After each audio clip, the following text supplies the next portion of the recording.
Wake up time 5:45. ఎందుకనంటే 5:45 మనం నిద్రలేసిన తర్వాత ఒక 10 to 15 minutes మనం మార్నింగ్ చేసుకోవాల్సిన కార్యక్రమాలను చేసుకొని 6 o'clock ఎట్టి పరిస్థితుల్లో మీకు ఇష్టమైన సబ్జెక్ట్ కానీ కష్టమైన సబ్జెక్ట్ కానీ ఏదైతే ఉందో దాన్ని ఖచ్చితంగా చదువుకుంటే మార్నింగ్ చాలా ఫ్రెష్గా ఉంటారని మేడం చెప్పారు. చాలా బాగా వస్తుందని కూడా చెప్పారు. It's 100% correct. ఇప్పటి నుంచి కాదు, మేము చిన్నప్పటి నుంచి కూడా మార్నింగ్ లేవడం అనేది మా పెద్దలు చెప్తూ ఉండేవాళ్ళు. మేము చేయలేదు, కానీ మీరు చేయాలని కోరుకుంటున్నాం. కారణం ఏంటంటే పెద్దవాళ్ళు చెప్పినప్పుడు ఇంటే మనం మంచి మంచి మంచి పొజిషన్స్కి వెళ్తాం. ఒక ఐఏఎస్ కానీ ఐపీఎస్ కానీ మంచి మంచి పొజిషన్స్కి మీ అందరినీ కూడా ఫ్యూచర్లో up to 5th, 6th, 7th class వరకు కూడా what is IAS, what is the IPS అనేది కూడా టీచర్స్ చెప్తారు. అదేవిధంగా మేము అందరం అక్కడికి తీసుకొని కూడా వెళ్తాం. ఫస్ట్ మనం చేయాల్సింది డిసిప్లిన్. ఆ డిసిప్లిన్ అంటే మార్నింగ్ ఎగ్జాక్ట్గా 8:30 స్కూల్ డోర్స్ క్లోజ్ అవుతాయి. Before that school doors close అయ్యేలోపు ఖచ్చితంగా స్కూల్ ప్రమిసెస్ లోపల ఉండాలి. అదేవిధంగా టీచర్స్ కోఆర్డినేట్ చేయండి. ఆల్రెడీ ఇప్పుడే కదా స్టార్ట్ అయింది. ఈ రోజు నుంచి ఆల్రెడీ పర్ఫెక్ట్ టైమింగ్స్ మెయింటైన్ చేయబోతున్నాం. ఎందుకంటే గత 2-2.5 నెలల రోజులు వీళ్ళందరూ ఖాళీగా ఉండడం, మనం 12వ తారీఖు నుంచి స్కూల్ స్టార్ట్ చేసుకోవడం జరిగింది. కొన్ని పిల్లలందరికీ అలవాటు అయ్యేంత వరకు జూలై 1st నుంచి పర్ఫెక్ట్గా క్లాసెస్ కానీ అదేవిధంగా మనం డిసిప్లిన్ కానీ మెయింటైన్ చేద్దామని చెప్పేసి అనుకోవడం జరిగింది.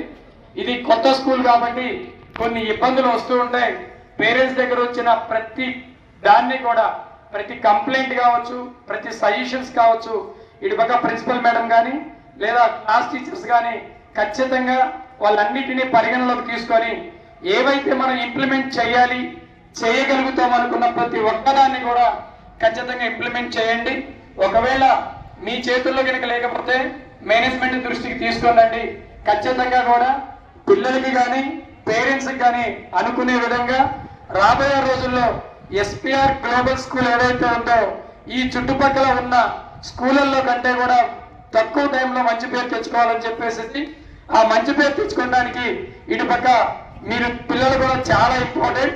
ఏదైతే టీచర్స్ చెప్తారో చెప్పిన కార్యక్రమాలన్నీ కూడా చేసుకుంటూ, అదేవిధంగా టీచర్స్ కూడా ఖచ్చితంగా కొంచెం కష్టపడి పిల్లలు ఫస్ట్ వచ్చిన వాళ్ళే కాకుండా సెకండ్ వచ్చిన వాళ్ళే కాకుండా ఎవరైతే బాగా చదవని వాళ్ళు ఉంటారో, ఇక్కడ మన స్కూల్కి వచ్చిన ప్రతి పిల్లలు కూడా డిఫరెంట్ స్కూల్స్ నుంచి రావడం, వాళ్ళ యొక్క ఏదైతే ప్రజెంట్ ఉన్న సిచ్యువేషన్ అంటే వాళ్ళ యొక్క స్టామినా కానీ వాళ్ళ యొక్క ఏ విధంగా ఈరోజు పాత స్కూల్స్లో ఉన్నారో అవన్నీ కూడా ఒక 15 నుంచి 20 రోజుల్లో చిన్న రిపోర్ట్ ఇండివిజువల్గా తయారు చేయండి. వాళ్ళు తయారు చేసిన తర్వాత వాళ్ళ యొక్క స్ట్రెంగ్త్ని కూడా మన యొక్క పేరెంట్స్కి పిలిపించి ఇండివిజువల్గా మాట్లాడదాం. ఒక 6 నెలలు టైం తీసుకొని ఈ పిల్లలందరినీ కూడా ఎస్పీఆర్ స్కూల్లో చదివితే బాగుంది, ఇంకా బాగుండాలి అనేది ఎక్కడి నుంచి స్టార్ట్ కావాలంటే మార్నింగ్ డిసిప్లిన్ నుంచి ఈవినింగ్ మన దగ్గరికి వెళ్ళిన తర్వాత పెద్దలకి ఏ విధంగా గౌరవించడం, అదేవిధంగా మన ఇంటికి కొత్త వాళ్ళు వస్తే వాళ్ళని ఏ విధంగా విష్ చేయటం, అలాంటివన్నీ కూడా ఇక్కడ టీచర్స్ నేర్పాలని చెప్పేసి కోరుకుంటున్నాను. అదేవిధంగా ఒక 15 రోజుల్లోనే మ్యాక్సిమం డిఫరెన్స్ కనిపించాలి.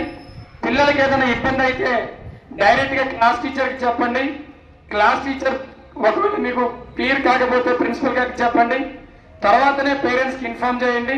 ఖచ్చితంగా పేరెంట్స్ కూడా ఇక్కడికి తీసుకొస్తారు. పేరెంట్స్ కూడా కన్సల్ట్ చేద్దాం. అదేవిధంగా ముఖ్యంగా మాట్లాడాలి అంటే పిల్లలు క్లాసుల్లో especially 4th, 5th, 6th, 7th ఎవరైతే పిల్లలు ఉన్నారో మీరందరూ క్లాసులో తిట్టుకోవడం జరుగుతుంది. భాష మాట్లాడేటప్పుడు కానీ తర్వాత పోట్లాడేటప్పుడు కానీ ఏదైనా కానీ కొంచెం జాగ్రత్తగా చూసుకొని ఏమి మాట్లాడచ్చు ఏమి మాట్లాడకూడదు అని ప్రతి ఒక్కరిని కూడా పేరు పెట్టి పిలుచుకునే విధంగా ప్రతి ఒక్క క్లాసులో క్లాస్మేట్స్ అందరితో సొంత అన్నదమ్ములు అక్క చెల్లెలాగా ఉండాలని కోరుకుంటున్నాను. మళ్ళీ ఒక 15 రోజుల తర్వాత మనం మాట్లాడుకుందాం. ఎంత చేంజెస్ వచ్చినాయి ఈ రోజుకి 15 డేస్ తర్వాత ఎంత చేంజెస్ వచ్చినాయి అనేది మీ అందరూ నాకు చూపిస్తారని తెలియజేస్తున్నాను. Thank you very much.